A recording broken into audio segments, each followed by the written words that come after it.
ngayon, we are here na sa Airbnb ng friend natin. So, tingnan natin, room tour ulit. Taka!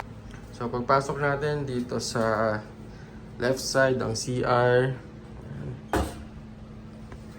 Wow, linis. Shower, may heater. Diba? Ganda dito, tapat lang ng SM Cebu to. Wow. May sink, may cabinets. Ayos ah. Sink, microwave, ref, merong table. Ito yung bed, okay.